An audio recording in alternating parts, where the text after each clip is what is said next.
ইউরোপের নেতাদের সবার দৃষ্টি এখন রাশিয়ার প্রেসিডেন্ট ভ্লাদিমির পুতিনের দিকে। তিনি কি বলেন, কোথায় হামলার নির্দেশ দেন, তাই নিয়ে একেবারে থরহরিকম্প অবস্থা।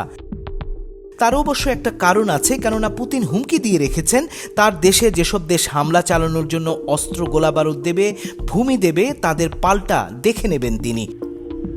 পুতিন এই হুমকি দিয়েছেন এমন একটা সময়ে যখন রাশিয়া ইউক্রেন যুদ্ধের 1000তম দিন পেরিয়েছে, পাল্টাপাল্টি ক্ষেপণাস্ত্র হামলা চালিয়ে যাচ্ছে দুই দেশের যুদ্ধ পরিস্থিতি বিপজ্জনক দিকে মোড় নেয় যখন আমেরিকান ও ব্রিটিশ মিসাইল সিস্টেম ব্যবহার করে রাশিয়ার ভেতরে হামলা চালাচ্ছে ইউক্রেন।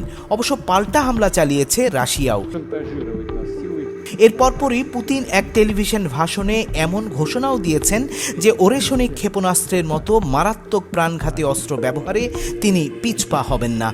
ওরেশনিক ক্ষেপণাস্ত্রের বিষয়ে বলতে গিয়ে পুতিন জানান, নতুন এই হাইপারসোনিক ওরেশনিক এমন এক ক্ষেপণাস্ত্র যা থামানোর সাধ্য কারো নাই।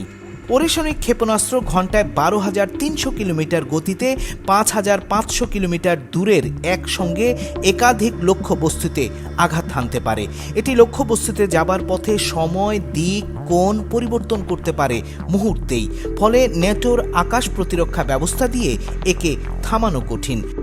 রাশিয়ার কুরস্ক এলাকায় আবারও আমেরিকান মিসাইল সিস্টেম দিয়ে হামলা করেছে ইউক্রেন, যার ফলে ধারণা করা হচ্ছে সুপারসোনিক ওরেশনিক দিয়ে যে কোনো দিন যে কোনো দিকে পাল্টা হামলা চালানো হতে পারে। এমনকি ইউরোপে থাকা ন্যাটোর বিমান ঘাঁটিগুলোতেও হামলা চালানো হতে পারে।